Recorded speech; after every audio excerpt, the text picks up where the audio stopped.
Vous avez bien fait d'être sur Congo Web Télévision, mesdames, messieurs. C'est l'heure de la rétrospective de la semaine, le numéro qui a les plaisirs de recevoir pour vous un invité, pas le moindre. Il a plusieurs casquettes. Il est professeur des universités de la capitale de la République démocratique du Congo. Il est également secrétaire général académique de l'université Révérend Kim. Il est également un acteur politique. Il est président de la dynamique pour le bien-être des Congolais DBC, mais également coordonnateur de l'ONG Agir pour la défense des droits environnementaux. Madame, Messieurs, il s'agit du professeur Fernand Kimwanga Eyambo, à qui nous disons bonjour et bienvenue. Merci et bonjour Madame la journaliste. Merci de m'avoir invité et j'accepte votre invitation avec plaisir parce que c'est une émission de grande renommée et puis la chaîne de grande renommée aussi. Merci beaucoup. La DBC presque absente sur la scène politique alors que vous êtes politicien, professeur. Non, la DBC n'est pas absente sur la scène politique. Nous sommes en train de travailler parce que nous évitons de faire ce que les autres partis politiques ont fait dans le passé, faire trop de bruit sans avoir une base ou une arrière, l'arrière-base. Aujourd'hui, la DBC est en train d'implanter petit à petit les partis au niveau de toutes les provinces. On a l'impression que vous travaillez en coulisses. Oui, parce que nous voulons quand même que nous puissions d'abord asseoir les bases dans les provinces pour venir ressortir. Généralement, même la sortie officielle et peut-être le congrès devrait se faire avec les représentants des provinces. Pas comme nous le voyons ici, un groupe d'amis qui se réunissent et puis ils viennent appeler les caméras pour faire des déclarations politiques. Nous voulons un parti digne, un parti représentatif, un parti de portée nationale. C'est ce que nous sommes en train de faire et le travail, pas plus qu'il y a une semaine, nous étions dans la province du Congo pour implanter la fédération du Congo et aujourd'hui, je vais vous dire, une équipe a quitté pour le Congo central, c'est pour aller implanter aussi une fédération là-bas dans le Congo central. Vous voyez que nous travaillons sans toutefois faire de bruit, mais nous sommes en train de voir plus loin. Parce que 2023 et le bien-être des Congolais est en train de se détériorer. Il faudrait que nous fassions aussi très bien le travail afin que les choses changent. Madame, Messieurs, je rappelle aussi que la DBC est un parti allié au parti cher au sénateur Modeste Bahati, président de la Chambre haute du Parlement. À présent, prenons le premier dossier de la rétrospective de la semaine.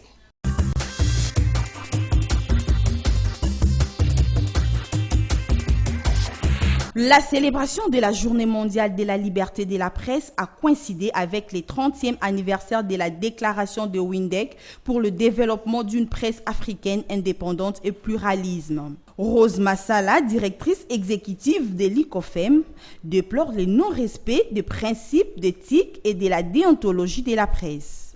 Ce qu'il faut retenir, c'est que nous avons fait des pas de géants. Mais en même temps, il y a des choses sur lesquelles nous sommes encore en recul. La liberté, oui, ça a évolué. On a évolué parce qu'on voit le nombre de médias, on voit le nombre de gens qui sont dans ce secteur. Mais en même temps, il existe encore ce qu'on peut appeler le non-respect des principes qui font que les médias ne jouent pas encore comme il se doit le rôle que la société attendait. Si on ne respecte pas déjà les principes d'éthique, si on ne respecte pas la déontologie, c'est vraiment difficile d'avoir une presse libre et indépendante. Chivis Chivoadi, secrétaire général de GED, déplore également les comportements du journalisme mendiant et militant qui est à la recherche des affaires et non de l'information. Il souhaite que soient mis hors d'état de nuire tous les moutons noirs. Il souhaite que soient mis hors d'état de nuire tous les moutons noirs. Il dit avoir constaté une légère amélioration de l'exercice de la liberté de la presse. Selon lui, depuis l'arrivée au pouvoir du président de la République Félix Antoine Tshisekedi, la RDC a gagné 5 places dans les classements mondiaux. Présent à cette cérémonie, les ministres de médias et porte-parole du gouvernement Patrick Muyaya Katembo a souligné que les meilleurs remparts du journalisme, c'est le professionnalisme. Espace Rond-Point Willery, c'était le lieu du rassemblement choisi par ce collectif de mouvements citoyens avant leur marche. Sa manifestation n'a pas suivi son cours normal. Elle a été dispersée par la police nationale congolaise. Ces militants ont marché pour exiger la suppression du service RAM qu'ils considèrent comme une escroquerie de haut niveau. Selon Tom Lutondo, activiste et sociopolitique, plusieurs dégâts matériels ont été enregistrés lors de cette manifestation. Il dénonce l'agression de la police. La liberté de manifestation est garantie dans la Constitution à partir de l'article 11, c'est l'article 33. Dans ma modalité, nous sommes allés déposer notre demande à l'autorité compétente et ils nous ont répondu. Mais bizarrement, nous sommes venus faire prévaloir le droit du Congolais, le vrai droit du Congolais, le droit de consommateur. Mais nous avons vu nos amis Betami, Missoussou Bakangami. Et alors, nous sommes dans un gouvernement qui prône l'état de droit, le gouvernement du président Félix Antoine Tshisekedi. Jacques Isongo, membre de la Lucha tabassé par la police, exprime ici son ras-le-bol. Ouais, je sors avec des blessures et des habits déchiquetés parce que nous avons une police professionnelle. C'est la police professionnelle qu'on nous vante dans les télévisions pour nous dire non, nous avons une police professionnelle, mais c'est une police criminelle, une police qui ne souhaite pas assurer la protection d'individus. Comment des manifestants pacifiques, des manifestants non violents, des manifestants non armés peuvent être violentés jusqu'à telle enseigne que nous ayons des blessures au niveau, nous avons même saigné et on a même des gonflements. Et je ne suis pas le seul à avoir ce genre de traces. Il y a d'autres amis, d'autres camarades qui sont grièvement blessés. A noter que l'objectif de cette marche était de déposer un mémorandum à la primature en vue de l'interpellation du ministre des Pétentique pour mettre fin à cette situation. Le collectif des mouvements citoyens dit sa détermination de poursuivre ces manifestations pour trouver gain de cause. Vous êtes impayé 4 mois, vous n'avez pas payé votre maison. Vous n'avez pas envoyé les enfants à l'école, on les a chassés. Vous n'avez pas mangé. Vous avez amené les millions pour quelqu'un. Vous avez des millions, vous devez aller déposer chez quelqu'un. Mais la tentation est grande. Au cours de son point de presse de ce mercredi 5 mai, Guy Coucou a d'entrée de jeu salué les efforts fournis par la DGI sous le leadership de Barnabé Mouakadi, ayant conduit à un record jamais réalisé dans cette régie financière. Pour le mois d'avril, le gouvernement avait assigné 637 milliards de francs congolais à la DGI. Mais pour les grandes entreprises seulement, la DGI vient de réaliser 1100 milliards de francs congolais. Donc, vous voyez que nous sommes au double. Pour cela, d'abord, la CDT félicite le DG, M. Barnabé Mouakadi Mwamba, pour cette prouesse financière et l'encourage à garder ses caps pour que le gouvernement mobilise autant de recettes pour atteindre ses objectifs budgétaires et économiques. Occasion pour le président de la CDT de demander au gouvernement congolais de régulariser la situation salariale des travailleurs impayés il y a 4 mois. Donc à présent, la CDT estime que le gouvernement n'a plus aucun prétexte pour ne pas payer ces 4 mois d'arriérés. Sinon, ça sera considéré comme de la mauvaise foi, parce que l'argent est là. Voilà pourquoi nous invitons les autorités de la DGI et le ministre des Finances à décanter urgemment cette situation. La CDT se réserve d'user dans les prochains jours de toutes les procédures légales, y compris la grève, au cas où sa demande restait lettre morte.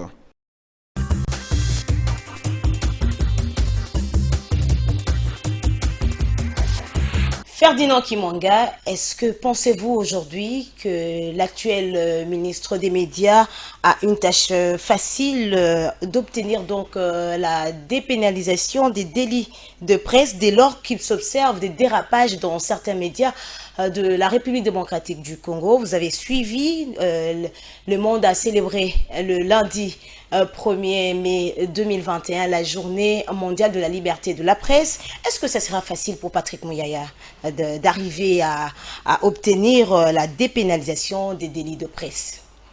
Merci beaucoup, madame, pour votre question. Je tiens à signaler que c'est une question cruciale, surtout pour des pays comme les nôtres qui sortent d'une crise énorme, surtout la crise post-électorale, où nous avons pratiquement les journalistes alignés. Et les journalistes alignés selon qu'il y a tel camp ou tel autre camp. Et dans ces cadres-là, il y a beaucoup de délits qui se commettent, tout simplement parce qu'on veut faire valoir ou bien faire honneur à son autorité morale. X ou Y. Le ministre a du pain sur la planche. Parce que d'un côté, il veut vouloir la dépénalisation, de l'autre côté, en tant qu'homme d'État, il ne doit pas vouloir saper les principes sacro-saints d'un État. C'est-à-dire, le journaliste, il est à la recherche de l'information, mais il n'est pas à la recherche du pain, comme j'ai entendu le président de GED le dire. Parce que ce qu'il a dit est très important aujourd'hui. Beaucoup de journalistes sont versés vers la recherche du pain que de la recherche de l'information. J'ai vu, sans pour autant citer, beaucoup de journalistes qui ont versé dans les sentiments. Mais vous allez vous rendre compte dans les situations pareilles, que devrait faire la corporation des journalistes. Moi, je crois que dans le cadre de notre université Révérend Kim, nous avons organisé une grande conférence sur cette journée internationale du droit de la presse. Le 1er mai, avec Jean-Marie Kassamba, un des orateurs. Tout à fait. Et Madame Bibiche Batampi de Digital Congo, nous avons organisé une grande conférence. Et là-dedans, je me suis dit qu'il y a un problème. Ce problème n'est pas celui seulement de l'État congolais, mais de la corporation elle-même. Que fait la corporation? Tout à fait. Tout à fait. Que fait la corporation lorsqu'il y a des déviations en son sein?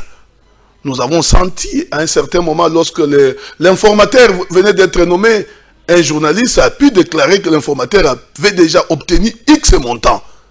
Mais qu'a fait? Qu'est-ce que votre corporation a fait pour vraiment rétablir la vérité et remettre le journaliste à sa place? Finalement, il y a eu un silence de mort. C'est comme s'il y a pratiquement deux camps de journalistes. Les journalistes privilégiés et les journalistes moins privilégiés. Ceux qui sont privilégiés se permettent de tout. Aux yeux de tout le monde. Et les chefs de votre corporation voient. Mais quand les procureurs s'en saisissent de la situation, les journalistes montent au créneau. Alors, les journalistes ne sont pas au-dessus de la loi, madame. C'est que moi je dois dire ici. L'UNPC interpelle quand même certains journalistes. Lorsqu'il y a des dérapages, l'UNPC fait entendre sa voix. Oui, madame, le cas le plus récent, et c'est lui, et c'est lui que je viens de citer tout à l'heure. Mais c'est un problème récent. Mais vous avez suivi une réaction au niveau de votre corporation? Aucune réaction. Il y a des journalistes qui tiennent des émissions qui disent « Moi, j'ai rêvé ». C'est difficile d'interpréter les rêves de quelqu'un. Mais est-ce qu'il est permis à un journaliste de venir passer à la télévision pour nous parler de ses rêves? Donc, quelque part, nous sommes en train de dévier la logique et l'idéal. Il faudrait que la corporation se saisisse de tout ça. Mais moi aussi, je dis que l'État congolais devrait éviter de mettre les journalistes mal à l'aise. Parce qu'aujourd'hui, les Congolais, ce qu'ils ont comme niveau de connaissance, c'est grâce aux journalistes.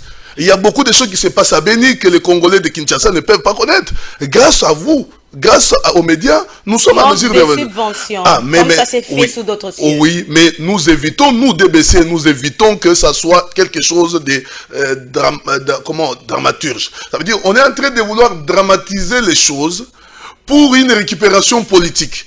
Comme je viens de le dire tantôt, les journalistes sont un peu alignés. Prenons le cas des enfants qui faisaient le sitting devant la mairie de Béni. Dans l'est de la RDC. Dans l'est de la RDC. Pour dénoncer les massacres. Vous avez vu qu'il y avait de la passion. La loi même dit que les enfants ne peuvent pas être en dehors de 18 heures, au-delà de 18 heures, en dehors de toit conjugal ou de toit parental. Mais qu'est-ce que nous avons vécu? Les parents conscients laissant leurs enfants. Or, la loi pouvait poursuivre ses parents. Quelque part, vous voyez que dans ce que nous vous disons état de droit, il y a des droits. Donc là, vous venez de rejoindre l'invité qui est passé avant vous, Robert Kainga, qui a même dit que s'il y a des personnes qui devaient être poursuivies par la loi, ce sont les parents qui ont laissé ces enfants en dehors de leur toit au-delà de 18 heures. Ah oui, mais les journalistes aussi qui ont mal informé. Qui ont mal informé. Les journalistes. Ah mais oui, parce que les journalistes qui disaient que les enfants ne quitteront pas si le chef de l'État n'arrive pas à Béni. Mais quelle corrélation fait-on avec cette venue du chef de l'État et la présence des enfants au niveau de la mairie? Un autre dossier, donc c'est un peu compliqué. Moi, professeur Kiwanga. J'ai dit que les journalistes sont responsables de quelques tares que nous connaissons, mais il faudrait aussi que l'État congolais puisse se comporter pas comme un État voyou, parce que ces journalistes-là, un État responsable, oui, ces journalistes-là ont joué un grand rôle. Et continue et joue toujours un grand rôle. Il ne faut pas oublier que la presse est le quatrième pouvoir en République démocratique du Congo. Un autre dossier, vous avez suivi la marche contre le service RAM. depuis un temps, la population crie aux conséquences de cette taxe du ministère des Pétés Antiques. Qu'est-ce que vous, professeur de votre État, vous retenez de ce service RAM? D'abord, je dis que ce service a commencé avec une asymétrie d'information. L'asymétrie d'information, vous savez, même dans tous les pays organisés, avant qu'on institue une taxe, il y a ce qu'on appelle la campagne de sensibilisation et d'information qui précède. Malheureusement, chez nous, cette campagne n'a pas eu lieu. Alors on a pensé comme si on drainait les moutons et que le berger devant et que les moutons suivraient le berger. À un certain moment, nous sommes de la DBC, nous voulons pour que le bien-être des Congolais s'améliore. Mais c'est vrai aussi, le bien-être des Congolais ne peut s'améliorer que lorsque l'État a des moyens. Les moyens... Comme cette taxe-là qui permet à l'État congolais d'avoir quand même des recettes. Sur le plan fond, moi je ne condamne pas le service RAM. Mais je condamne le service RAM sur le plan de la forme. Ça veut dire que les Congolais devraient être consultés avant peut-être d'instituer... Dans la sensibilisation. Tout à fait. Parce que même quand nous sommes en train de voir les RAM, c'est 7 $ l'année. Bon, 7 $ l'année, lorsque nous prenons 365 jours divisé, 7 $ divisé par 365 jours, c'est quand même minime. Mais les méthodes d'extorsion... 400 unités, 100 unités, 200 unités. Non, mais c'est quand même bizarre. Ce matin, il y a même un collègue qui venait de recharger, qui a vu tous ses crédits partir. Oui, c'est ça le problème. Moi, je me dis qu'il faut qu'il y ait peut-être des échéanciers. Des échéances bien déterminées qui fixent c'est ce qui est prévu. Le parti est pris et c'est ce qui est prévu. Mais vous vous souvenez un peu une chose. C'est qu'il y a eu peut-être une asymétrie de l'information aussi au niveau des compagnies de télécommunications. Parce que si quelqu'un n'a pas encore payé la part réservée au RAM, comment peut-il être en mesure déjà d'activer ces mégas? Ça veut dire qu'on a laissé les gens pour maintenant montrer qu'il y a ce qu'on appelle le joug fiscal. Ça veut dire que maintenant le RAM devient comme une corde au cou pour les Congolais. Or, généralement, il faut qu'il y ait une contrepartie. Mais les Congolais ne savent pas à quoi rime cette perception de cette taxe. Parce que lorsque la taxe est perçue, il faut qu'elle soit basée sur une contrepartie. Ce n'est qu'après que nous apprenons que ça va permettre à ce que dans les milieux publics, on puisse instaurer le Wi-Fi. C'est d'ailleurs un des avantages que présente le RAM. Mais une autre question, le ministre lui-même, Augustin Kibassa, qui était invité dans un média de la capitale, lui-même peinait à expliquer le RAM. C'est là que ça inquiète la population. Je l'ai suivi moi-même. Et là, le gouvernement vient de décider de mettre en place une commission interministérielle pour tabler sur ces taxes. Déjà, certaines personnes soutiennent qu'il faut d'ailleurs annuler la taxe parce que l'heure actuelle avec le social des Congolais, ce n'est pas le moment d'imposer cette taxe. Moi, je ne suis pas d'avis qu'on annule.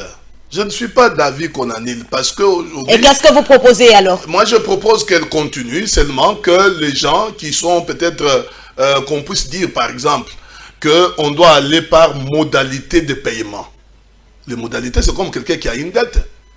On vous dit, monsieur, vous avez 1000 $ à payer, mais vous ne pouvez pas, vous n'êtes pas en mesure de payer du coup les 1000 $. Qu'est-ce qu'on fait? On vous dit, par exemple, pour tel mois, vous payez par exemple 0,010 $. Mais c'est comme ça que RAM procède. Non, maintenant c'est pas... Mais là, eux-mêmes parlent d'un dérapage. Maintenant, c'est ce qu'on appelle la perception forcée. Et ça donne l'impression auprès de la population qu'il s'agit de l'escroquerie. Parce que même les services rendus à travers ces rames, ce sont les services ex-post. Ce n'est pas en amont, c'est en aval. Donc il faudrait d'abord que moi je paye. Donc vous êtes en train de me récupérer mes 400 unités pour qu'à la fin je puisse espérer avoir ces services. Qui peut-être, s'il y a mauvaise gouvernance, je ne le verrai même pas. C'est pourquoi moi je dis, je ne suis pas d'avis que RAM soit supprimé. Je suis d'avis que ça soit maintenu parce que c'est une source de revenus, mais qu'on définisse les modalités de paiement. On me dit par exemple 1000 $ de dette, mais je peux payer par exemple 100 $ pendant 10 mois. J'aurais empiré ma dette, mais entre-temps je ne serai pas consécuté, je n'aurai pas de difficultés dans le foyer. Mais aujourd'hui, les gens manquent comment appeler. Les gens manquent comment atteindre même quelqu'un qui est malade dans son village. Parce que les RAM existent. Ça veut dire que c'est une mauvaise façon de faire. S'agissant de la commission interministérielle, madame, vous êtes en train de me parler, mais notre gouvernement ne doit pas gérer au gré des vagues. parce que les gens ont réagi, commission interministérielle. Mais quand le ministre Kibasa a institué cette taxe-là, où étaient les premiers ministres? Il faut rappeler que cette taxe a commencé avec le gouvernement Ilunga Ilunkamba. Ah mais tout à fait. Oui. Où était-il? La commission économico-financière, où était-elle? Donc on a laissé d'abord, c'est pourquoi les gens parlent de l'escroquerie. Si nous étions naïfs, nous Congolais, cette situation passerait peut-être même la situation de comment on appelle, Wi-Fi, ne serait pas ressortie. Mais aujourd'hui, elle est ressortie parce qu'on veut atténuer le choc. Vous êtes sûr? Ah mais oui, je suis sûr. Même la sortie du président de la République, j'ai constaté que c'est un stratège. Il a compris qu'il y avait des tensions et il est parti pour essayer d'atténuer le choc. C'est pourquoi que je le félicite. Parce que ni t'étais cette sortie-là, vous avez vu que depuis qu'il est sorti, les ardeurs ont baissé.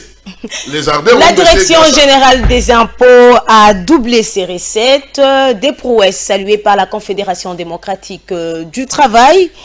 Malheureusement, ces travailleurs ont 4 mois impayés. Comment expliquez-vous cette situation, professeur Ferdinand Kimwanga, qui a une ONG, qui a des employeurs, oui, mais ces employeurs qui sont à votre service, qui réalisent des prouesses, mais qui n'ont pas leur gagne-pain? Madame, merci. Je dois féliciter le directeur général de la DGI, parce que ce genre d'informations arrive rarement au Congo. Au Congo, vous allez entendre seulement qu'on a volé 10 détournement, millions. Des deniers publics. Il y a le détournement d'1 million. Ici, chez nous, on ne détourne que les millions. Mais voir un compatriote qui est à la tête d'une entreprise de l'État et réaliser ses prouesses, c'est louable. Et on ne peut que féliciter. Mais entre-temps, je suis en train de revenir par rapport au président de la CDT, qui dit que malgré que nous avons réalisé cette prouesse, mais nos agents sont impayés 4 mois. Mais les 4 mois ont précédé la réalisation. Ce qu'ils doivent faire, c'est peut-être maintenant demander au DG que maintenant que nous avons commencé un nouvel élan, de mobiliser au-delà des assignations.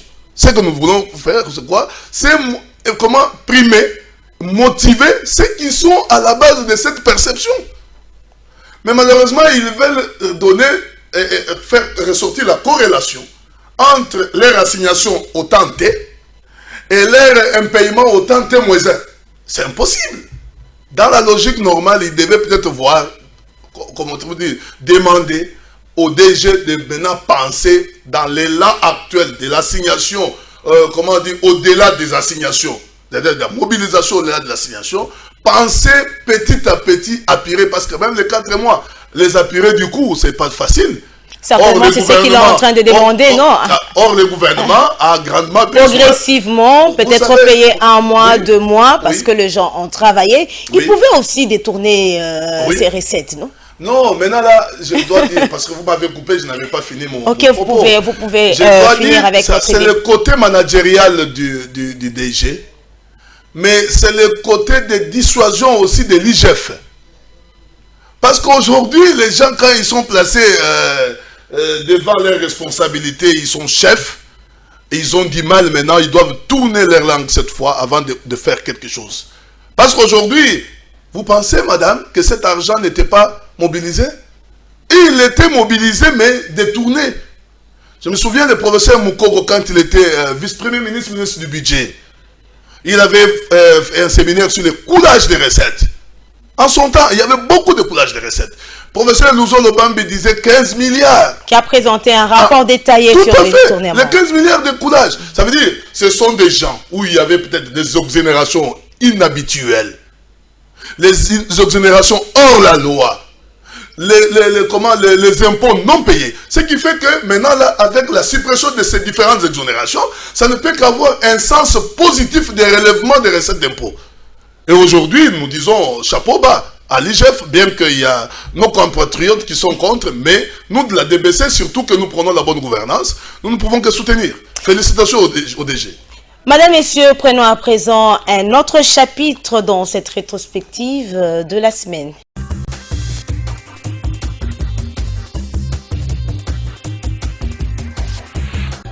Naïe en voisin, naïe le voisin.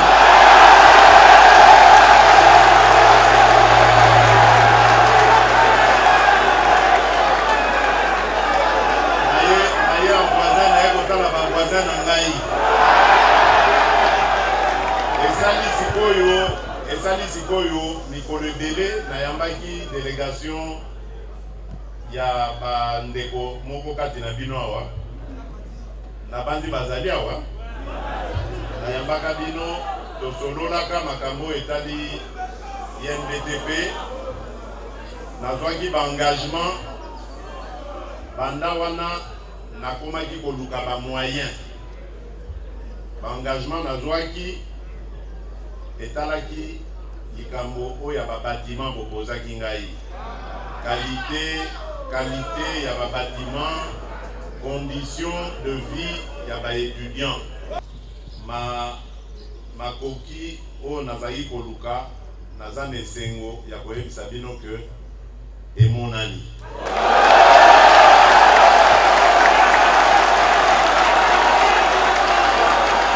Ezali possible kobanda kopesaka étudiants congolais bourse. Les autres communes à gouvernement, il y a Union Sacrée, Oyo ezali na service na bino. Donc si vous avez une excuse de Mosala, c'est Mosala à la disposition de notre peuple. Vous jugez Biso Sikoyo sur le travail. Vous faites sa biso temps, dont la Kisabino d'ici 2023, comment nous sommes capables de transformer ce pays et les conditions de travail. Les conseillers de la République restent préoccupés par la situation des populations affectées par les activités d'exploitation minière ainsi que les bénéfices réservés à l'État congolais à la suite de ces activités. C'est dans cette logique qu'ils ont fait appel au président du conseil d'administration de la GECAMINE pour en savoir plus sur le nouveau code minier. Dans son allocution d'ouverture de cette plénière, le président du Conseil économique et social s'est apaisanti sur la question des enjeux du nouveau code minier de la RDC. Qu'il est temps, alors temps aujourd'hui, qu'il y ait une véritable cohésion, qu'on arrête toutes ces disputes inutiles, toutes ces invectives, toute cette démonstration inutile où on s'autoflagelle continuellement et pour rien, alors que les véritables enjeux sont juste à côté et nous passons à côté de ces véritables enjeux. Dans son exposé, l'hôte du jour a démontré pourquoi la RDC, un pays minier, ne bénéficie pas de ses richesses.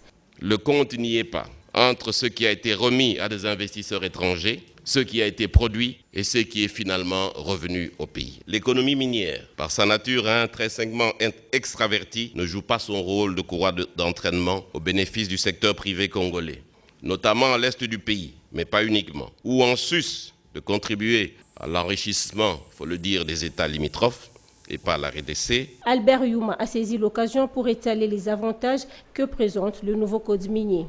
Le code minier révisé avait pour ambition d'être ce qu'on appelle un game changer. Ce code minier révisé est donc un code de réajustement et de rééquilibrage dont les enjeux sont clairs. Développer les ressources financières de l'État, développer une classe moyenne congolaise en stimulant l'économie et assainir l'artisanat minier. Cependant, vous le savez, un code ne fait rien à lui tout seul.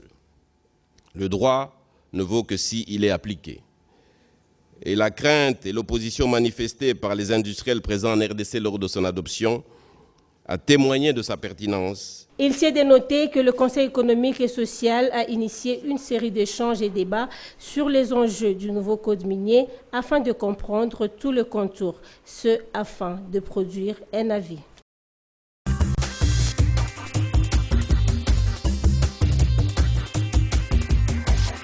Le président de la République, Félix-Antoine Tshisekedi, a appelé les ministres de l'ESU à mobiliser les moyens, à mettre à la disposition des professeurs que vous êtes pour faciliter la production des syllabus. Comment accueillez-vous cette décision du président de la République, Félix-Antoine Tshisekedi?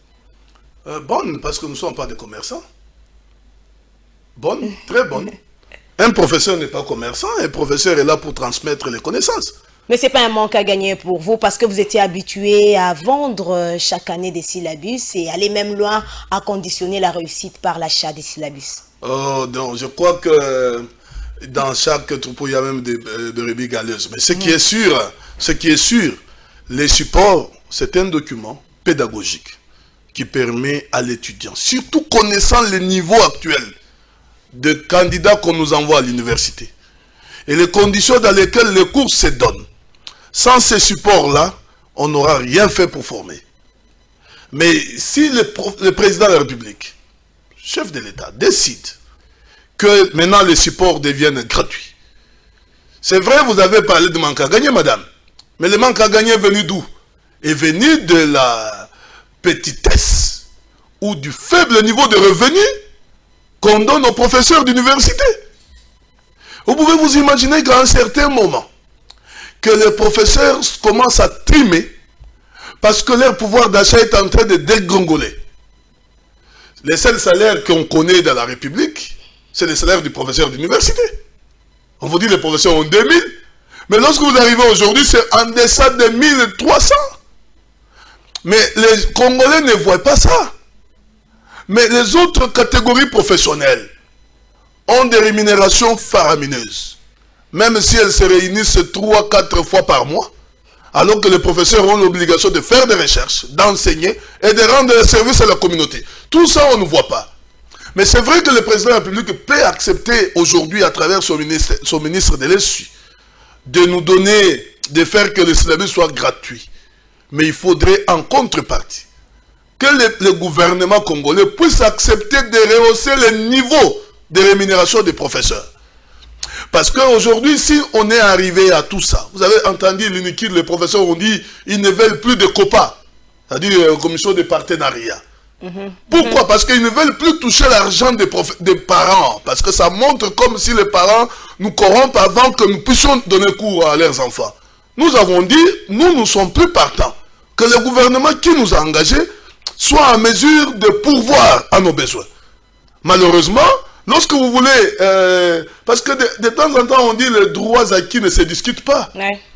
Mais le syllabus était un moyen à travers lequel les professeurs couvraient quand même certaines carences de moyens pour satisfaire à certains besoins. Mais aujourd'hui qu'on prend cette décision, il faudrait qu'on tienne cela à la rémunération. Moi, j'ai compris qu'aujourd'hui, que le ministre veut mobiliser les moyens, non seulement pour la reprographie, mais aussi pour le droit d'auteur des professeurs qui ont sorti ou mis en place l'œuvre de l'esprit.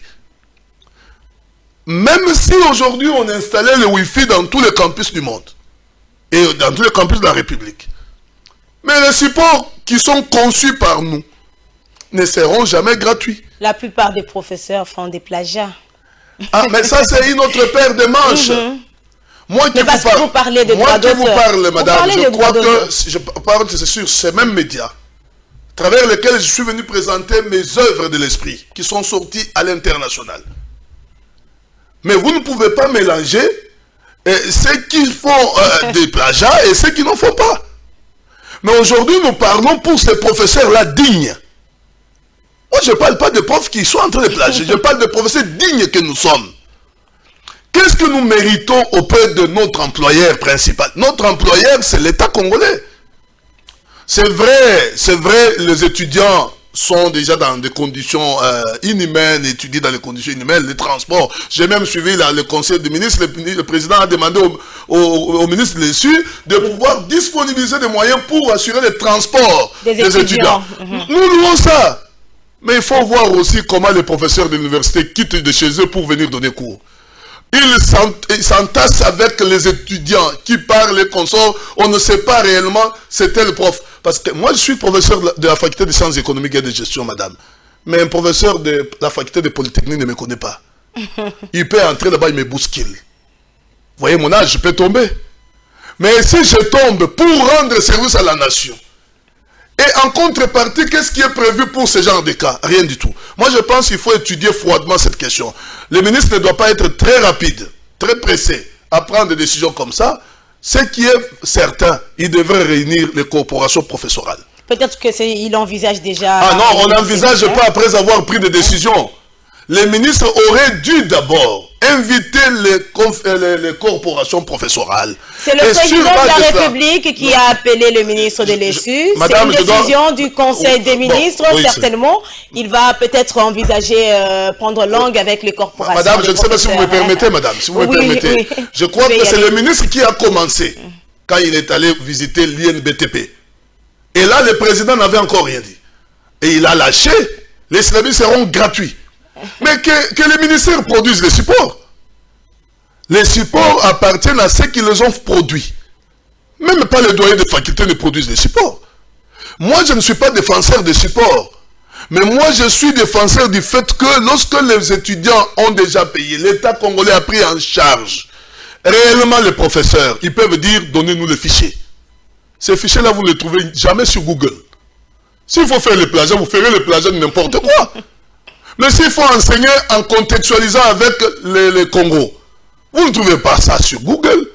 Je pense, en certains moments, les ministres auraient dû d'abord appeler Apupen, Apokine et les autres, se mettre ensemble et décider, voici ce que je vais amener. Mais s'il a commencé déjà avec les syllabus, qu'il arrive aussi à l'élection des comités de gestion. Parce que ça, c'est petit. Madame, Messieurs, notre invité... J'attends que le ministre arrive jusqu'à l'élection du comité de gestion. Madame, Messieurs, notre invité est également professeur à l'université de Kinshasa. Une question à laquelle le professeur Ferdinand Kimwanga n'a pas répondu. Est-ce qu'aujourd'hui, comme le fait certains de vos collègues, conditionner la réussite par l'achat de syllabus? C'est condamnable. Ils sont nombreux. Hein, c'est condamnable. C'est condamnable.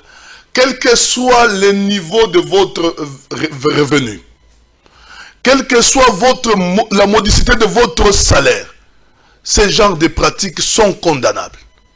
Moi qui vous parle ici, les gens savent. Si vous passez à la faculté de sciences économiques... Secrétaire académique à l'université référent Kim. Oui, c'est vrai. En dehors de ce titre-là de secrétaire général académique, je suis professeur comme tous les autres.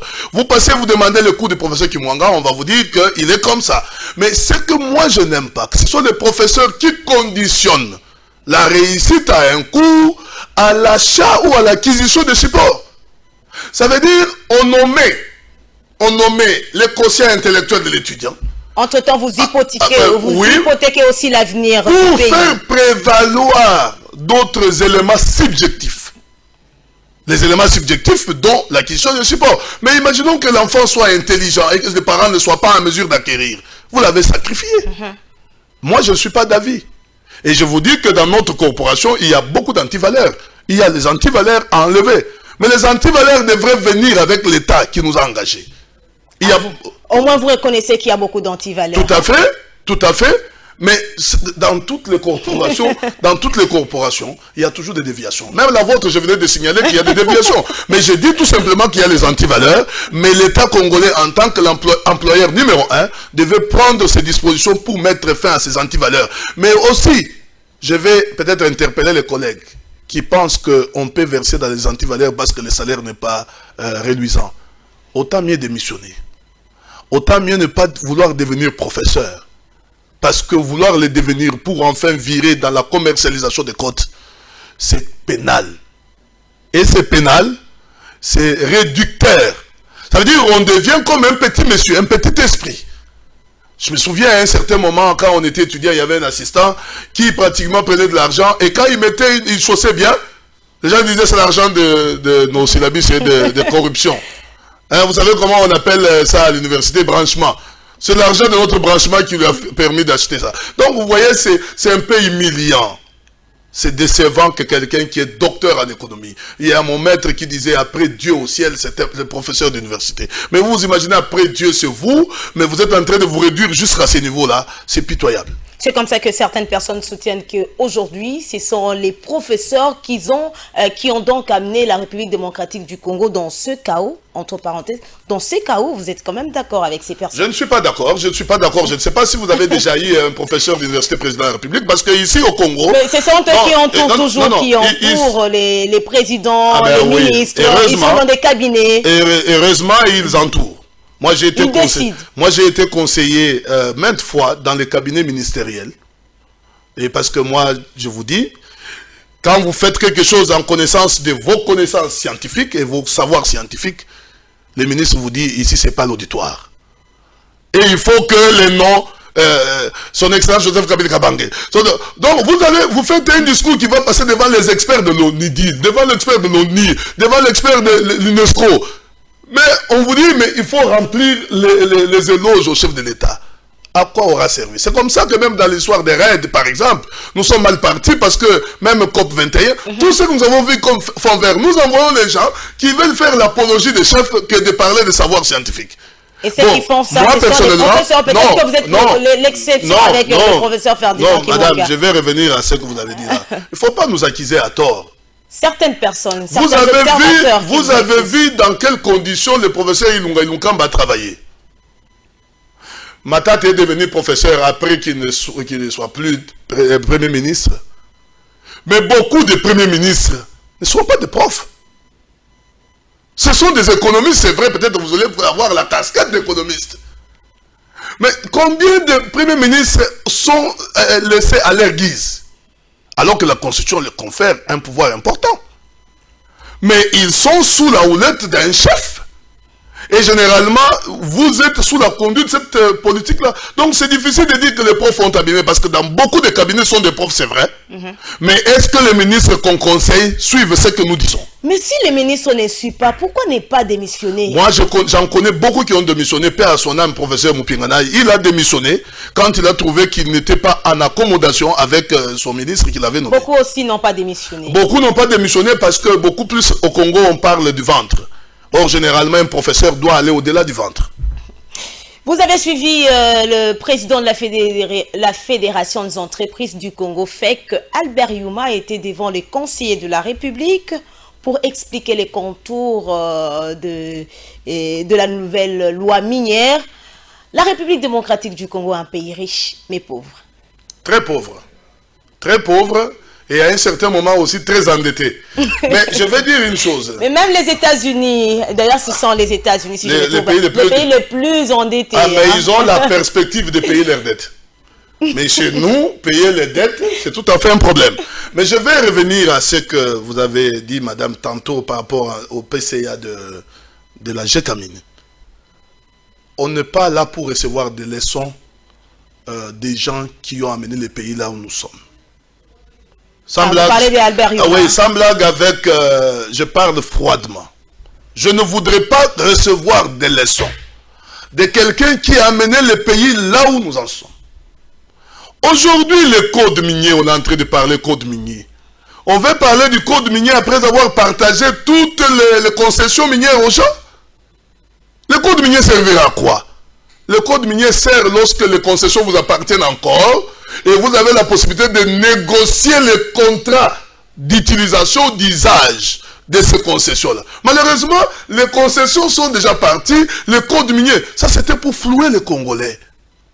Et quand le code minier est arrivé, ceux qui avaient déjà des concessions ont trouvé que ces gens ils commencent à changer de visage. Alors il faut faire la guerre. Et la guerre, ce n'était pas la guerre avec les balles, c'est une guerre froide qu'ils ont subie. C'est le revirement de M. Youma. Moi, je trouve par exemple comme un baiser de Judas au peuple congolais. Ah bon? C'est un baiser de Judas. Aujourd'hui, vous allez vous rendre compte, M. Youma est partout. FEC, Banque Centrale, Gécamine. Mais aujourd'hui, il vous dit, si nous devons faire ceci, il faudrait que la loi soit appliquée. 18 ans d'Iran, ça veut dire que les lois n'étaient pas appliquées. C'est un aveu. Et il doit se sentir, comment on dit, culpabilisé. Moi, je ne peux pas accepter aujourd'hui. C'est pourquoi je suis d'avis de ce que je vis. Je ne sais pas si c'est la vérité, madame, que le président de la République voudrait revisiter le contrat chinois. C'est quelque chose à accepter. Je voudrais aussi qu'on revisite d'autres contrats miniers. Il ne s'agit pas que des Chinois. Il y a d'autres Américains, il y a Français. Ce n'est pas seulement les mines, il y a aussi les hydrocarbures. Vous avez Perenco qui est comme une entreprise royale. Mais personne n'essaie même d'y aller là-bas. Les mangroves sont en train de se décimer là-bas. Personne n'y arrive parce que c'est une entreprise royale. Quelque part, nous devons savoir ce que nous voulons. Le pays est riche potentiellement. Donc, mais nous sommes pauvres. Mais pour que nous puissions changer des choses, il faut commencer par revisiter. Il n'y a jamais eu de changement sans révolution. Les gens vont parler, mais on va faire une bonne attribution de ces concessions-là pour que le Congo, et il vous dit, il y a une inadéquation entre ce qu'on a donné et ce qui revient au Congolais. Mais il est conscient de cela. Le pays qui est riche, mais vous imaginez, madame, Il est conscient de cela, mais pendant 18 ans, aucune révolution. Moi, ça me révolte. Mais nous, en tant que dynamique pour le bien-être des Congolais, nous ne pouvons pas soutenir ces choses. Parce que ce qu'ils ont fait là, c'est perturber tout le bien-être des Congolais. Parce que les Congolais vivront mieux grâce à leur sol. Les Congolais vivront mieux grâce à leur sous-sol. Je suis en train de demander à ce que l'IGF fasse son travail. Aujourd'hui, il n'y a plus de gens qui sont au-dessus des lois. Les lois de la République des Intouchables. Ah, c'est ça le souhait. D'ailleurs, dans notre projet de société, nous avons dit, nous allons rendre la RDC un pays qui n'est pas pays des intouchables. Ça veut dire tout le monde soumis à la loi. Même les chefs de l'État. Même les chefs de l'État. Madame, Messieurs, nous poursuivons avec cette rétrospective de la semaine. Prenons cet autre dossier.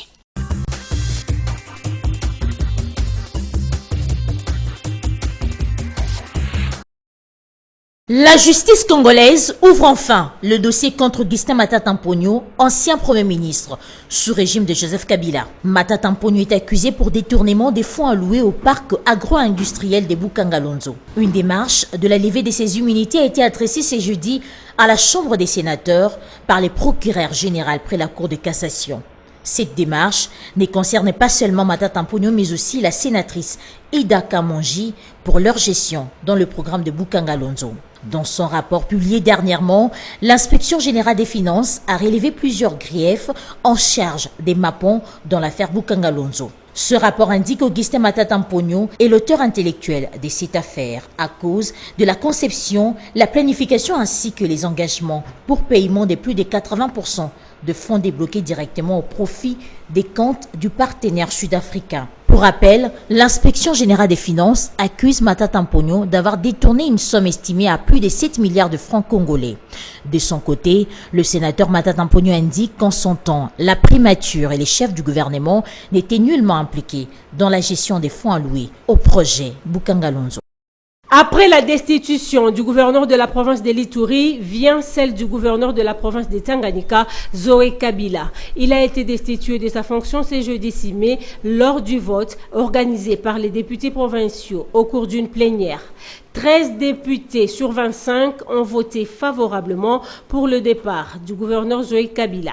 Un vote qui s'est déroulé en l'absence de ces derniers et des membres de son équipe gouvernementale. Selon ses proches, le gouverneur serait empêché de quitter la capitale pour rejoindre sa province. Ces différents projets à développer la province n'ont pas convaincu. Le gouverneur de Tanganyika est reproché de mauvaise gestion, du détournement des fonds de la province et du manque de leadership au sein de la province riche en minerais. Plusieurs voix se sont levées à Tanganyika comme à Kinshasa pour dénoncer la situation actuelle de Kalemi, mais sans succès. Le départ du jeune frère de l'ancien président Joseph Kabila était prévisible suite à son refus d'adhérer à l'Union sacrée.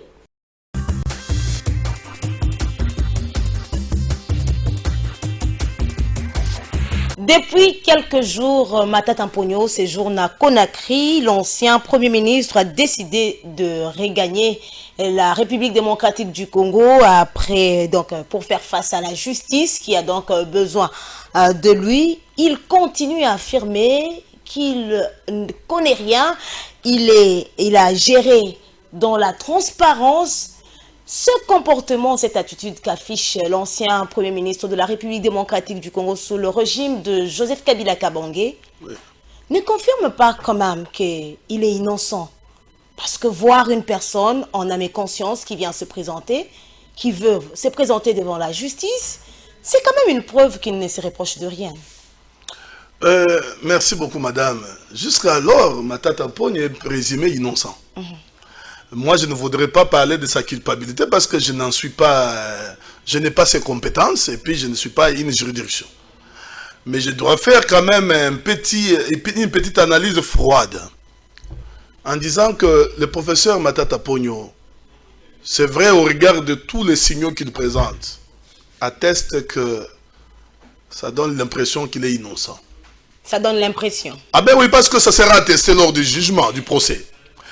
Mais je lui demanderai, comme il a pris la décision de venir, ça sera une façon de pouvoir démontrer devant les Congolais tout entiers qu'il est vraiment innocent. Parce que ne pas répondre à l'appel de la justice montrerait à la face du monde qu'il y a une fuite en avant.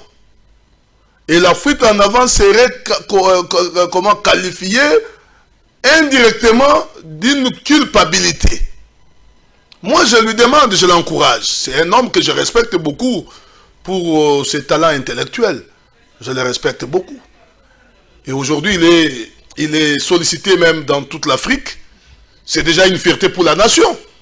Mais pour qu'il puisse avoir encore des ailes partout où il passe, et que les Congolais qui commencent à vouloir douter de lui ne puissent plus douter de lui, il faudra que le Premier ministre Matata, ex-Premier ministre Matata, ou bien le professeur Matata, parce qu'il sera professeur à vie, cher collègue. Mon collègue Matata, je lui demanderai de se présenter devant le juge, son juge naturel. Et en ce moment-là, les responsabilités de la gestion de cet argent seront établies. Pourquoi? Parce qu'on n'est pas dupe à jamais.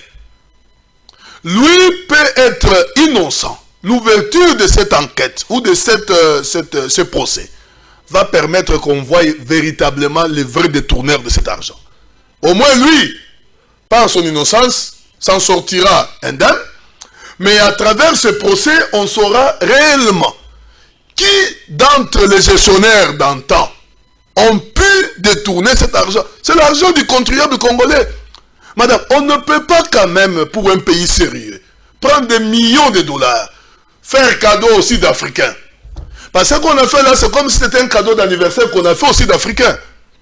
Venez là, ils ont simulé, ils sont venus, après ils sont partis. Et tout est resté là-bas comme un terrain abandonné. Ça veut dire que les Congolais n'ont pas pitié de leur pays. Ils vont dire que les Rwandais ne nous aiment pas. Nous-mêmes, nous ne nous aimons pas. Quand quelqu'un te donne, voit un ministre, on vous dit ministre gratuité de l'enseignement. Mais le ministre se permet de détourner l'argent de la gratuité. Mais quelque part, est-ce que nous aimons ce pays?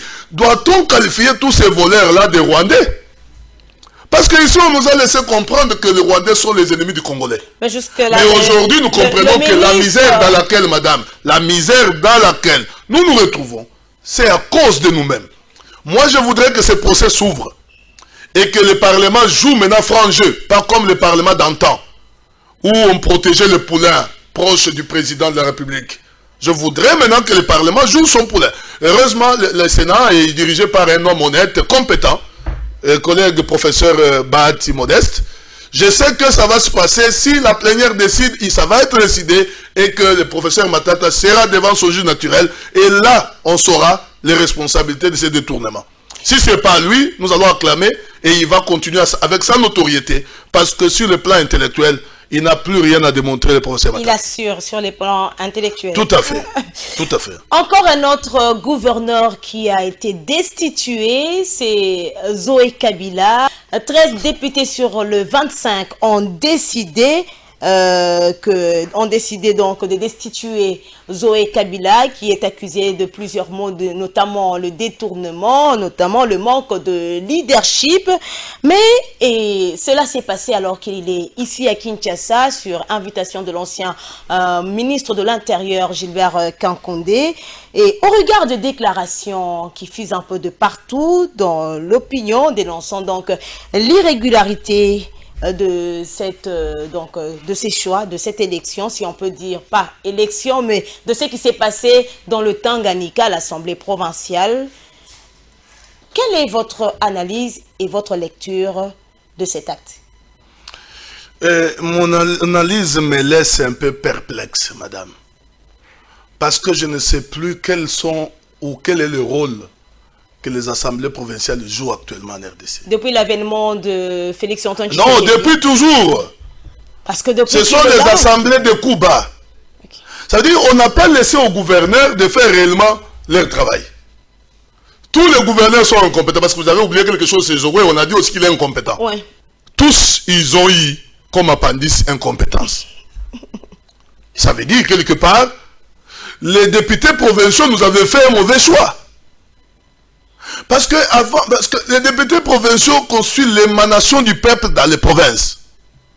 Mais s'ils savaient qu'ils étaient au service du peuple, ils auraient dû choisir des meilleurs députés, des meilleurs gouverneurs. Mais le gouverneur Zoé Kabila était élu à l'unanimité. Ils trouvaient en lui. C'est aujourd'hui qu'ils ont compris qu'il n'avait pas le leadership. C'est aujourd'hui qu'ils ont compris qu'il n'avait pas un discours en français. Pourquoi vouloir une chose de son contraire? Moi, je suis en train de voir la ligne où vont les choses. Même si le gouverneur Zoé est parti, celui qui viendra subira le même sort. Parce que l'Assemblée provinciale ont ce qu'on appelle les motions alimentaires. Ça veut dire qu'il faut entretenir leur ventre. Lorsqu'on voit que le gouverneur ne s'occupe pas d'eux, il faut qu'on crée quelque chose pour que le gouverneur se souvienne. Ah, il y a les gens qui sont là-bas comme le garde-fou. Moi, je ne suis pas d'accord de cette histoire-là. Mais lorsque le gouverneur aussi ne tienne pas debout, il faut le faire partir. Mais la procédure inquiète. Congo central, Ituri, Kasaï oriental, Kasaï central, Tanganyika. Bon, donc finalement, on est dans tout. Nous allons arriver à un certain moment où tous les gouverneurs vont être déchus. Mais après, on va organiser les élections. Vous connaissez les élections, le président de la République vient de demander que la CENI, que les ministres de l'Intérieur, les vice-premiers ministres de l'Intérieur, puissent faire quoi? Solliciter à la CENI l'organisation des élections des gouverneurs. Dans les provinces où les gouverneurs ont été destitués. Ça n'attendait encore un autre budget. Ça n'attendait que les gouverneurs Zoé Kabila soient destitués. C'est ça ma question. Parce que vous savez, nous de la DBC, nous ne sommes pas seulement là pour applaudir. Nous de la DBC, lorsque quelque chose ne tient pas, nous sommes là, nous allons nous lever pour dire, j'aurais voulu que, parce que la CENI a toujours existé, que Matoubouana qui a été destitué depuis longtemps, jusqu'à ce qu'au feuilleton, M. Moukoumadi de Sankourou qui a été destitué depuis longtemps, il y a eu même des morts d'hommes. M. Bamanissa, 2 fois de suite, mais sans élection. Mais aujourd'hui, nous voyons l'élection.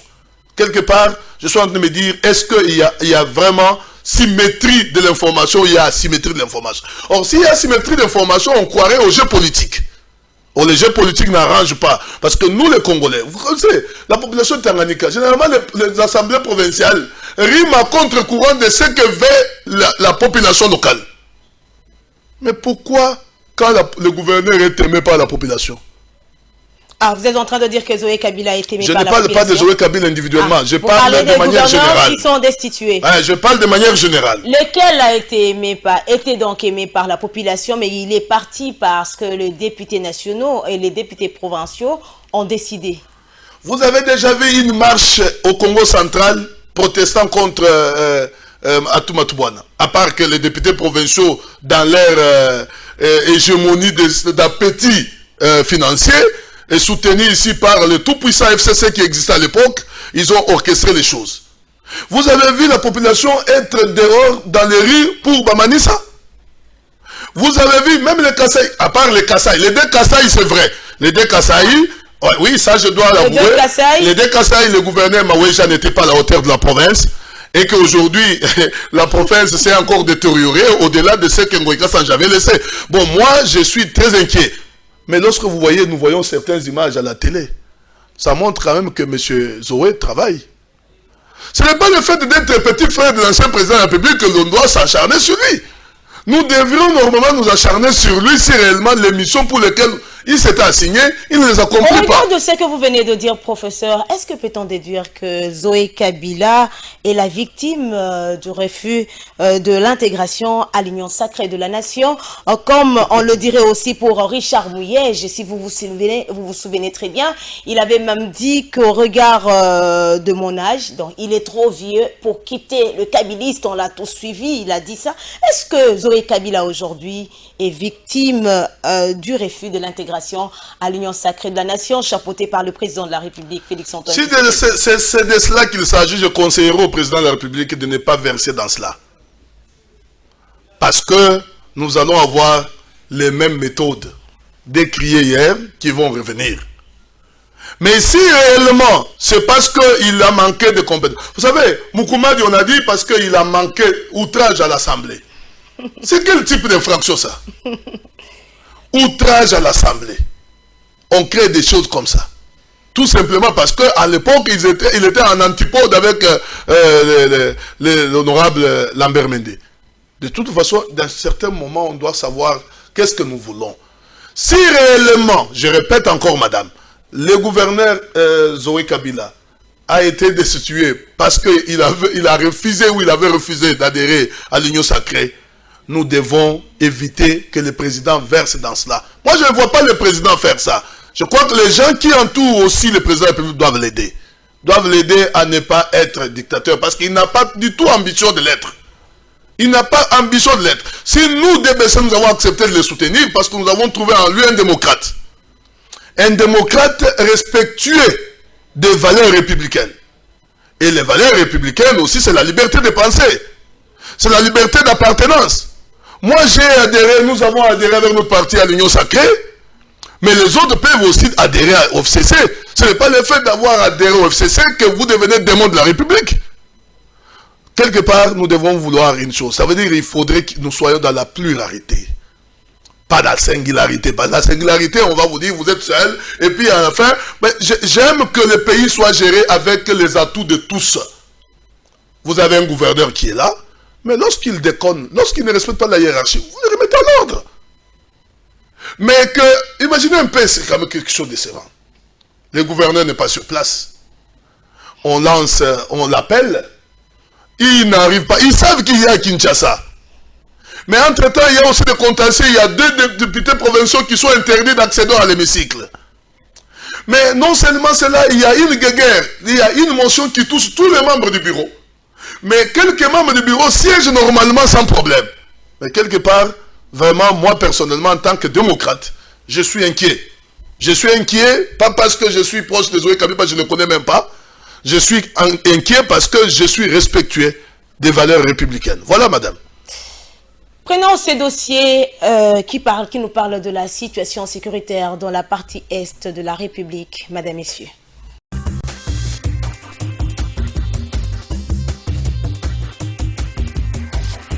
Les autorités civiles ont déjà été remplacées par celles militaires. Dans chacune des 2 provinces, du Nord Kivu et de l'Ituri, il y a un gouverneur militaire et un vice-gouverneur policier. L'état des sièges est effectif dès ce jeudi 6 mai. Durant cette période, des perquisitions des jours et des nuits auront lieu dans les domiciles et les repris de justice seront éloignés. Même chose pour les individus qui n'ont pas leur domicile dans les lieux soumis à l'état des sièges. Une période particulière pendant laquelle les autorités militaires devront rechercher et ordonner la remise des armes et des munitions, mais aussi interdire les publications et les réunions qu'elles jugent de nature à exciter ou porter atteinte à l'ordre public. Des heures seront fixées pendant lesquelles la circulation des véhicules et des personnes sera interdite. Cette période sera également difficile pour les personnes qui souhaitent séjourner dans ces 2 provinces. Les nouvelles autorités ont désormais le pouvoir d'interdire les séjours à toute personne cherchant à entraver l'action du pouvoir public. Des interpellations, il y en aura également. Toute personne impliquée dans les troubles de la paix et de l'ordre public sera interpellée et déférée devant les juridictions militaires compétentes. L'état des sièges donne aux nouvelles autorités le pouvoir de prendre toute décision qu'elles jugent utile pour l'accomplissement de leur mission. C'est dire que les restrictions pourraient être dures à vivre pour les populations locales. Des restrictions nécessaires tout de même au rétablissement de la paix dans ces 2 provinces. C'est dans l'avant-midi de ce vendredi que le député national Bertin Mumbonzi a pris d'assaut le Parlement. Au bureau de l'Assemblée nationale, Bertin Mumbonzi est venu déposer une proposition de loi portant réglementation de l'état de siège et d'urgence en République démocratique du Congo. Face à la presse, ce député national est revenu sur le pourquoi de ce projet de loi. C'est une façon pour nous de nous impliquer totalement dans cette initiative du président de la République. Mais ici, il faudrait mettre un accent sur surtout le souci, à travers cette loi, d'encadrer l'état de siège qui a été proclamé pour l'Ituri et le Nord Kivu. Bertin Mumbonzi soutient en outre que ce projet de loi est nécessaire. Les avantages, c'est qu'il ne faudrait pas que l'état de siège puisse ouvrir un couloir qui puisse permettre d'avoir certains dérapages à tous les niveaux. Et lorsque je parle de dérapage, je vois beaucoup de paramètres, entre autres l'aspect aussi électoral. Il ne faut pas oublier que nous sommes à quelques mois des élections pratiquement. 2023, ce n'est plus très loin. Et nous espérons que d'ici 30 jours, nous allons déjà commencer à voir le fruit de cet état de siège qui a été proclamé. Bon, écoutez, je suis député national et c'est dans mes prérogatives de le faire.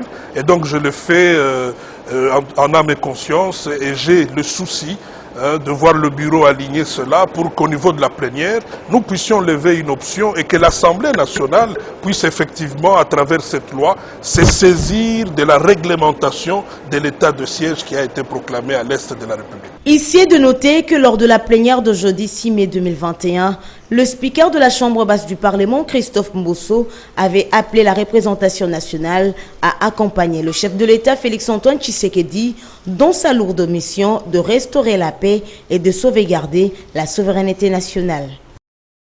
Pour l'UDPS, c'est dans l'objectif de pousser le chef de l'État à connaître l'irréparable que ses détracteurs ont manipulé les écoliers à réclamer instamment sa présence dans l'Est du pays. L'instauration de l'état de siège par Félix Tshisekedi constitue pour le président fédéral de l'UDPS Congo central une meilleure réplique, mieux la solution au massacre.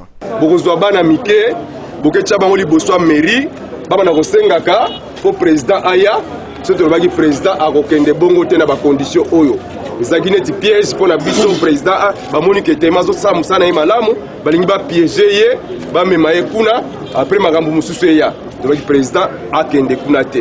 Président peut accueillir mais après si réponse na makambo zo le kana est kuna a décrété état de siège. A nommé ba konza ba soda. Et ba konza ba soda pe ba koti kuna toko lokota bango neti ba mbinzo je kaba Hollanda ba victoire oyo ba FARDC bazali kozwa mikolo na est kuna. Appréhendé ses jours au siège national de son parti situé à Kinshasa, tout juste après son entretien avec la hiérarchie de ses partis au pouvoir, Dominique Nkodiambete circonscrit son déplacement de la capitale. Nous venons d'être reçus par le secrétaire général qui nous a conduits auprès du président du parti, président Jean-Marc Kabou, qui nous a reçus, qui nous a prodigué beaucoup de conseils. Vous savez, nous le disons toujours aussi que nous avons lutté pendant plus de 37 ans pour conquérir les pouvoirs. Ces choses faites, nous avons lutté avec les combattants qui sont là. Alors maintenant, nous devons conserver les pouvoirs parce qu'en 2023, on nous a donné des objectifs à atteindre. Chaque fédération doit être à mesure de nous produire 2 ou 3 députés. Comme ça, à l'hémicycle, en 2023, le président Félix-Antoine Tshisekedi va gouverner avec sa propre majorité. C'est ce que nous voulons cette fois-ci. L'Union pour la démocratie et les progrès sociaux s'évite aujourd'hui le premier partenaire de l'état de siège décrété en Ituri et au Nord Kivu par Félix Tshisekedi, des suites des tueries répétées dans cette partie de la RDC.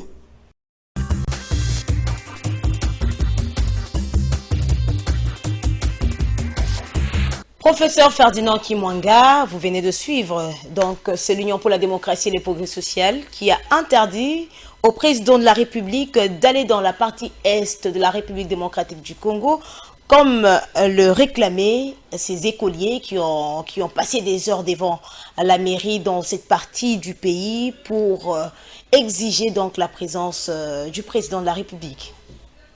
C'est quand même décevant d'un grand parti comme l'UDPS de pouvoir penser à cela. Le président de la République n'appartient plus à aucun parti politique.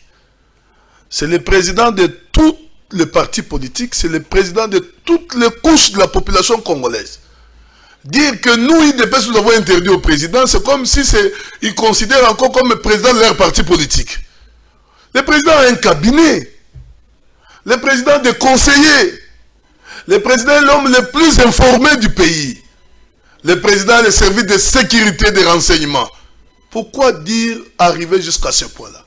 Il faut éviter que nous puissions avoir une autre image alors que nous savons que c'est notre grand frère comme parti dans l'opposition à l'époque. Mais c'est le président de l'UDPS Congo central qui a... qui l'a dit, mais je ne sais pas, peut-être il l'a dit, peut-être c'est dans l'euphorie des militants. Mais dans la logique normale, le président appartient à tout le monde. Il n'est pas important qu'un parti politique demande ou interdise au président d'aller X ou Y endroit. Parce que déjà, si vous regardez très bien dans les cabinets du chef de l'État, il n'y a pas que les membres de l'UDPS. Il y a les membres d'autres partis. Donc le président est au-dessus de la mêlée.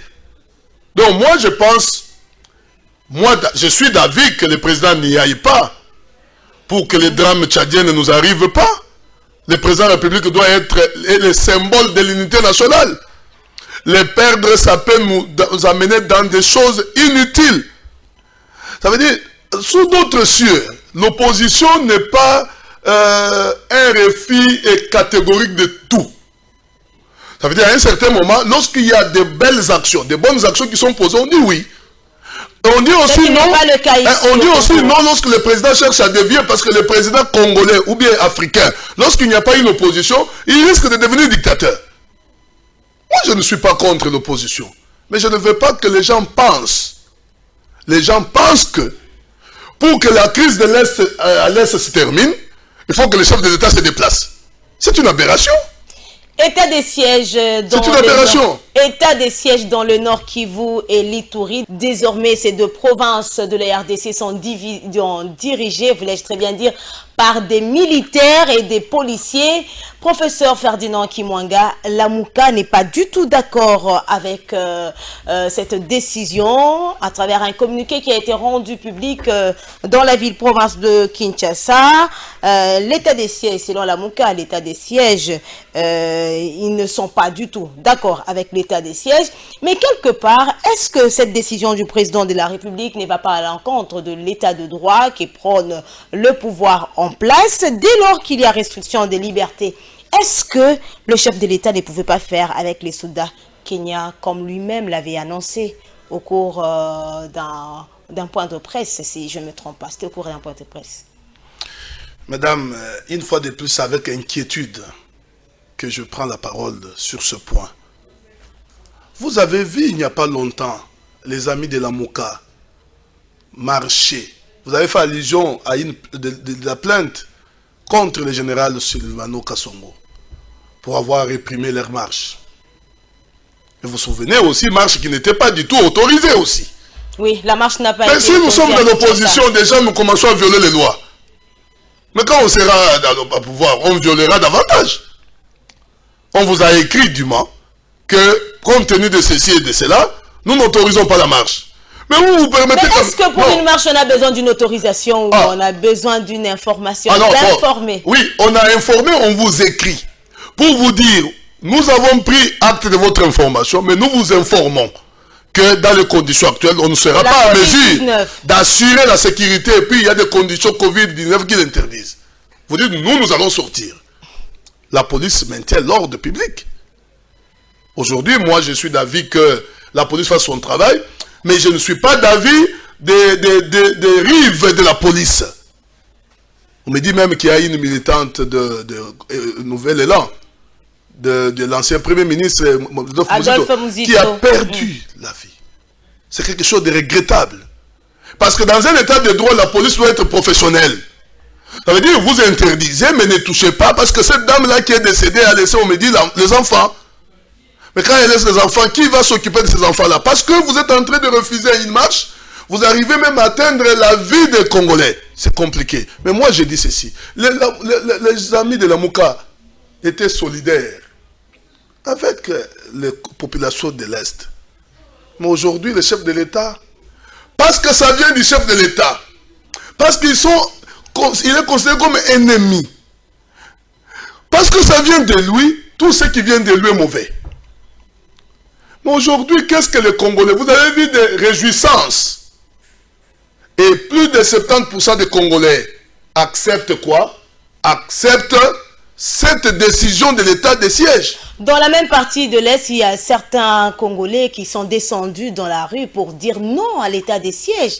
Est-ce que vous pensez que ces personnes sont manipulées comme certains observateurs le disent? Moi, je ne vais pas parler de la manipulation. Il faut vérifier ils sont de quel parti politique. Et vous allez savoir d'où ils sont. Parce que déjà, le communiqué de la plateforme que vous avez évoqué tout à l'heure a démontré, il parle de l'amateurisme au sommet de l'État. C'est quand même criant. L'amateurisme, c'est le fait pour le président de la République d'avoir appliqué l'article 85 de la Constitution. Mais que veut-on finalement?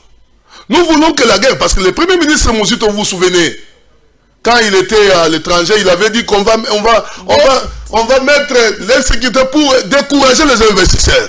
Nous pouvons déjà être en mesure de conclure que cette insécurité est faite alors monter pour ça, pour décourager les investisseurs. Pourquoi vouloir une chose et son contraire? Si vous êtes content que la guerre se termine, laissez au gouvernement terminer la guerre. Je n'ai jamais vu une opposition qui termine la guerre. Les gens qui ont le pouvoir ont la possibilité, parce qu'en 2023, on les jugera pour ça. Et surtout que le président de la République avait pris pour mission de finir la guerre. Mais quand il cherche à finir la guerre, il y a des choses, non, l'amateurisme au sommet de l'État. On ne peut pas vouloir une chose et son contraire. Vous faites semblant de vouloir aimer les populations de l'Est, mais lorsque le président de la République veut mettre en place les mécanismes afin de rétablir la paix à l'Est, vous êtes mécontent et vous parlez d'amateurisme. Et où est-ce qu'il y a le professionnalisme maintenant? C'est dans le refus de l'état de siège. Quelque part, nous devons être réfléchis. Mais madame, je voudrais dire par rapport à l'état de siège aussi. Je voudrais que plus rapidement, qu'une loi sur les mesures d'encadrement...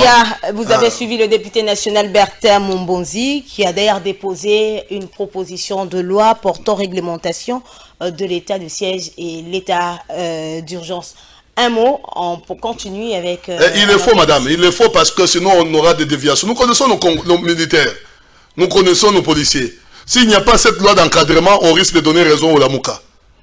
Parce que Lamouka, quand ils disent ça, ils savent aussi, ils se comportent aussi en connaissant des codes de comportement de nos policiers. Mais si cette loi n'existe pas, on va verser dans l'arbitraire.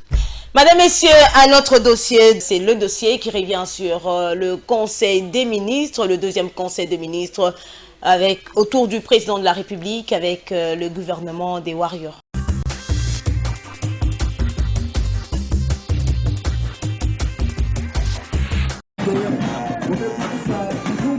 Ils sont partenaires, forces vives de la Croix-Rouge RDC, volontaires et personnels de ce mouvement venus de différents coins de la capitale congolaise pour commémorer la date du 8 mai consacrée à la célébration de la Journée mondiale de la Croix-Rouge et du Croissant Rouge.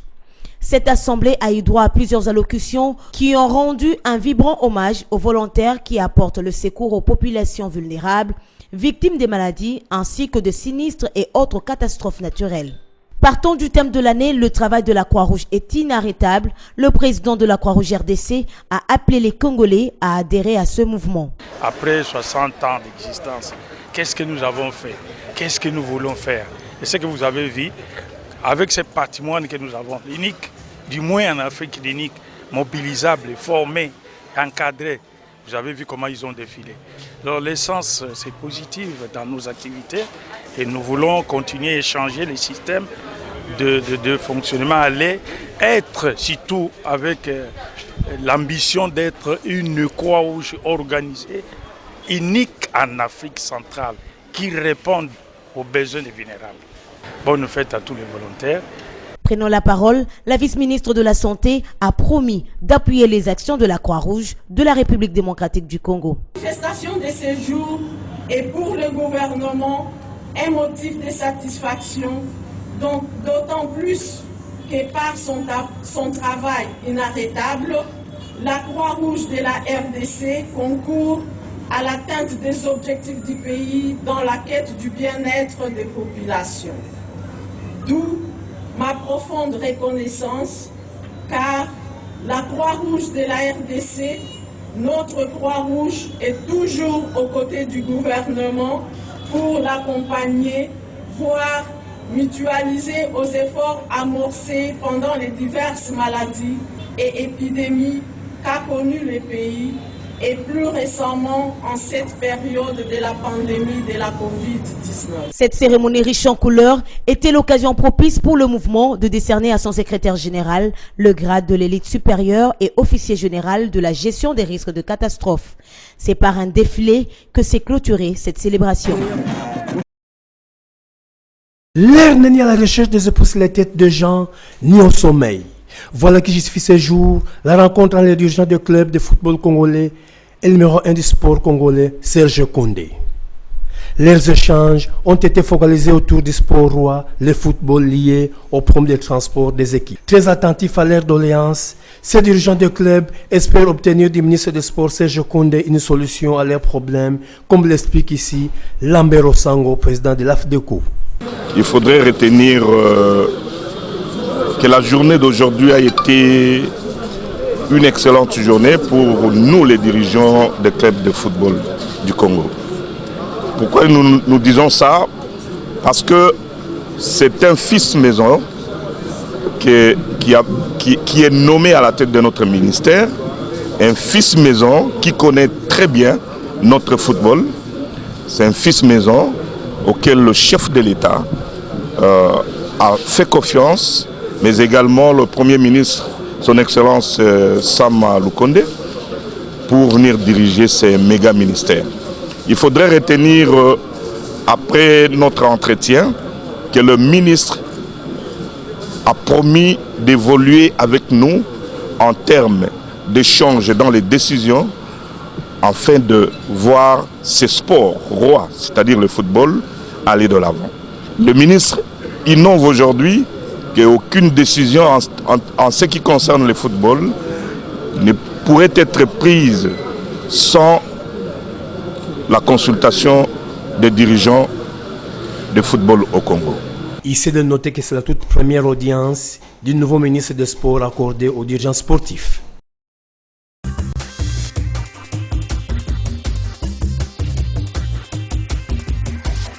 Professeur Ferdinand Kimwanga, le deuxième conseil des ministres s'est tenu autour du président de la République, Félix-Antoine Tshisekedi. Plus de 4 points étaient à l'ordre du jour. Oui. J'aime maintenant cet élan du gouvernement de l'Union sacrée. Parce que comme j'ai entendu parler le président au niveau de l'IPEN, nous allons les juger par les actes.